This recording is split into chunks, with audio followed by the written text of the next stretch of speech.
Yo, what is good, YouTube? Back here with another reaction video.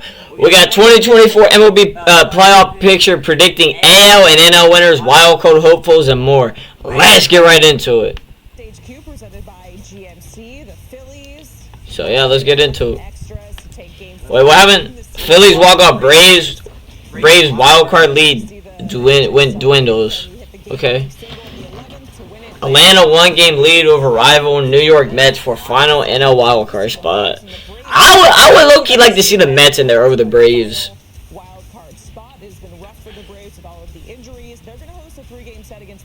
So, wild card hunt: Mets, Cubs, Cardinals, Giants, Reds. And the Diamondbacks got the first wild card spot. Low-key, bro. And this is the American League playoff picture: Yankees, Guardians, Astros, Orioles, Twins, Royals. Bro, look. Bro, half of our division is in there, bro. Royals, Twins, Guardians. The only teams that are not in there are Tigers, White Sox. That's crazy, bro.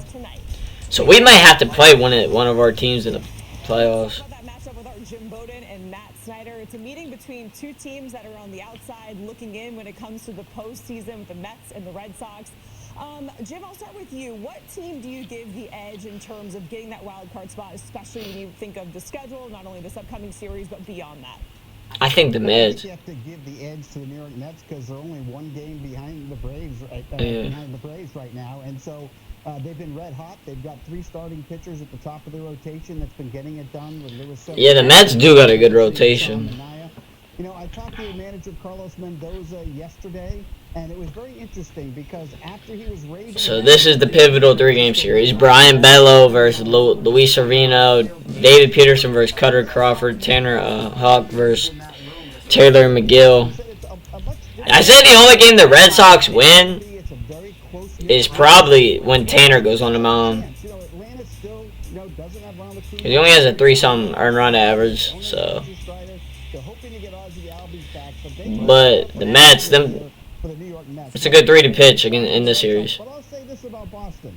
I also talked to Alex Cora, their manager, yesterday, and he said something very interesting to me. He said, "Did I see the box score for the Worcester Red Sox yesterday?" And I said, "No." He said, "Well, Trevor Story went 2 for 4, and next weekend he's going to be my shortstop, and I'm going to move Cedar Rafaela to second base."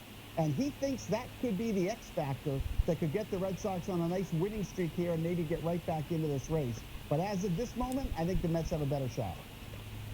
Yeah, they definitely need a boost because the Red Sox are not going well right now. They split with the Blue Jays. They lost a series to the Tigers. They've actually lost 7 of the last 10, and they're 4.5 out. Yikes. And while there is time to come back, man, it's got to start really quick. And the Mets are a tall order right now. I mean, they've in the last couple weeks beat the Orioles in a series, beat the Diamondbacks in a series, split 4 games in San Diego, and then they get the White Sox, and they took care of business by sweeping the White Sox. I mean, bro, the only way the Red Sox get in there is if they just. The Tigers is right there too.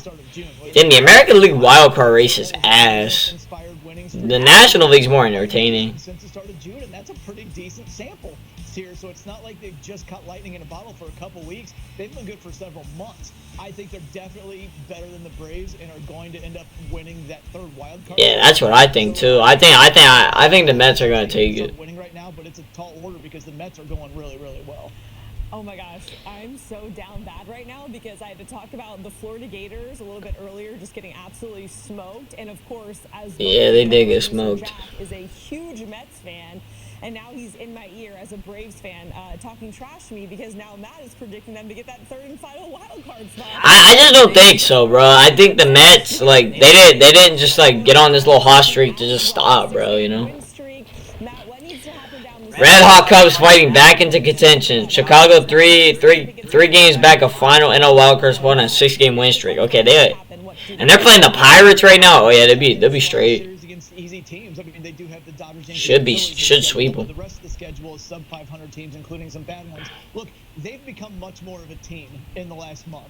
For a good portion of the season, the offense was subpar because it was really top heavy. Yeah, if you look at their batting order, just they got Bellinger, they got Paredes, they got Ian Happ, they got the last month or so. So has Miguel Amaya, and those guys guys were basically automatic outs. Miguel Amaya, A couple weeks after the All-Star break, but they've both been Patrick Wisdom, like, bro, they much more well-rounded. got a lot of good offense. Had been having a lost season offensively. He's really heating up as well. Ian Happ has been amazing. So the offense in the last couple weeks has been just off the charts. They keep scoring in double digits. It's ridiculous. It's not just them, though. The rotation's been good all year, but the bullpen, they haven't been able to find a good mix back there. But now with Porter Hodge, Tyson Miller, and Jorge Lopez, they've really solidified the 7th through 9th innings there for Craig Counsell, and everything's working right now. Now, it might be the schedule, but they are kind of playing to a level that a lot of people thought. Yeah, I mean, because once you get to the playoffs, bro, you play none but calm. How good has the offense been? Well, let's look over It's wild card playoffs, but this offense since August 22nd has scored 9 it's still impressive to be on a 6-game win streak. I don't care. It don't matter who you're playing, bro. It's an MLB team for a reason, bro. They got MLB level talent. So has been amazing over his last 25 games, hitting 325 with 4 homers and 17 RBIs. Matt mentioned so the Cubs need the Mets, Braves, and the Padres to just keep losing, and they just gotta keep winning. Cardinals are probably. Your tongue to rise up whenever you want. Today I will reveal something almost no man knows it exists. And Alright, so the Reds, I don't know, the Reds, they're 9.5 back, bro. I'll probably say nah, because we don't have that many games left. They probably got like, what, 2 or 3 more weeks? So, I don't know. Over their last 5 starts each, their ERA. Because you gotta think the Reds, they gotta just keep winning. Giving this team a chance to win. It's the only thing, bro. When you're like 8 or 9 or 7.5 games back, bro, you just gotta win, and you just gotta make sure, you gotta hope the people in front of you lose. That's the only bad thing about not being a division leader, bro. You just gotta keep winning. I mean, that's the same thing with a division leader, but I mean, we're up, what, 4.5 games over the Royals, so I mean, if we lose one, it's not like it's the end of the world. Because wild card spots can switch like this. You know what I mean? 2 games separate 3 teams for the best record. Dodgers, Phillies, Brewers fight for NFL supremacy. Thing to keep in mind, right? With the Brewers, the Dodgers, and the Phillies, they all are really good at home. They all have great home records. So you want to have home field advantage. You want to finish with the best record. And although we always talk about the Dodgers and Phillies being the 2 best teams in the league, and the reason is because they are. Yeah, don't sleep on the Diamondbacks either. I wouldn't be surprised if the Diamondbacks made a run back to the World Series. I really wouldn't. I mean, bro, did you see what they did to the Dodgers the other day, bro? They waxed them. It was like 9-0 in like the 2nd inning, bro. Go down to the very end to decide who has home field advantage, but I think it's going to matter. Yeah, home field advantage definitely matters. Because I have to deal with these teams in the power rankings every week, and anytime I'm trying to figure out who should be number 1, every single team has some major warts to them.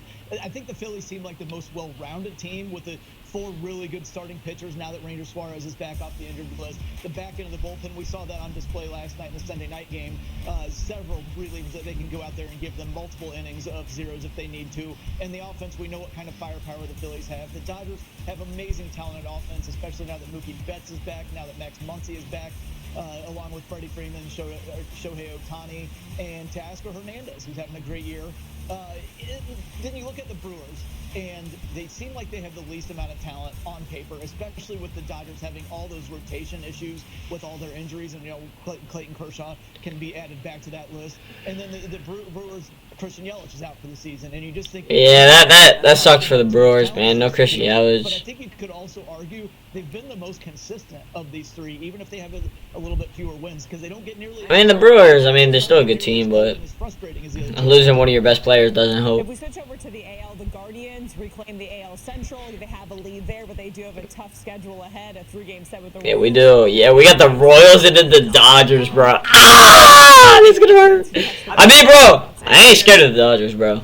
It's decently likely. I mean, it's a 3.5 game advantage, so that the Guardians have put themselves in position to just kind of almost tread water and then bring it home. But they've got to take care of business here, and it is a tough week, but it's also an opportunity because they've got the 3 against the Royals, and it's a 3.5 game lead.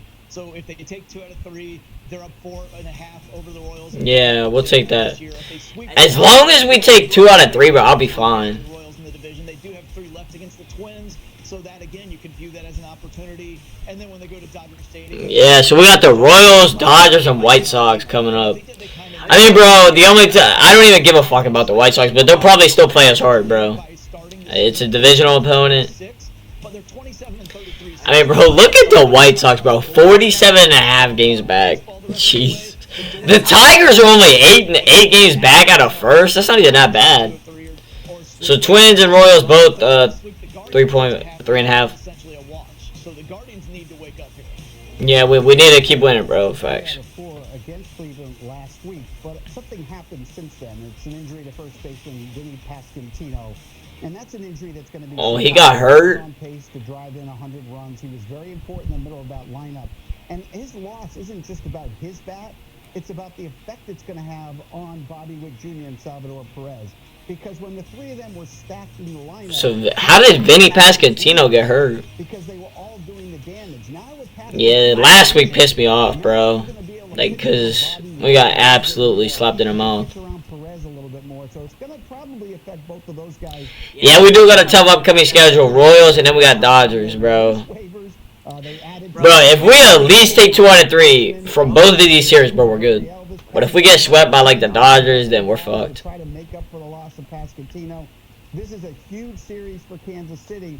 But if Cleveland can take a couple of games here, then they go play the Dodgers, who, remember, their starting rotation is in disarray. The only way the Dodgers are beating people is they're just out slugging them every day. Yeah, out slugging them. So Cleveland's going to have a shot there. And if they can get by those games against Kansas City and the Dodgers, then you get the 3 automatic wins when you play the White Sox. So yeah, I swear to fuck, if we lose to the White Sox, bro, I'm gonna fucking, I swear to. Because of the injury to Pasquantino, because the Dodgers starting pitching is in disarray right now, and then you get the White Sox. So I think they're in pretty good position, even though... Yeah, 2 out of 3, 2 out of 3. Fucking sweet, bro. There's no excuses why we shouldn't sweep the White Sox. It's going to be here before we know. We certainly appreciate it, gentlemen. And just a reminder, you can find Matt's Power Rankings over on CBSSports.com. Getting a look at some notable games happening tonight. We have the time.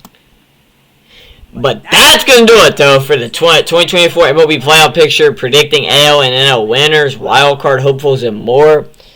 Just a look at the playoff, because the playoffs will be starting here, like, what, end of September, bro? So I'm ready. I mean, I hope my Guardians can make a run at the whole thing, bro. I mean, you never know, bro. Once you get in October, bro, anything can happen. You know, you saw that last year with the Rangers. No one really had the Rangers going all the way, and they won it all. Same with the Diamondbacks. The Diamondbacks was the last wildcard team to get in the playoffs last year, and they went all the way, bro. So, anything's possible. But, yeah, that's going to do it for this reaction, though. Make sure y'all subscribe, like the video, and I'm out.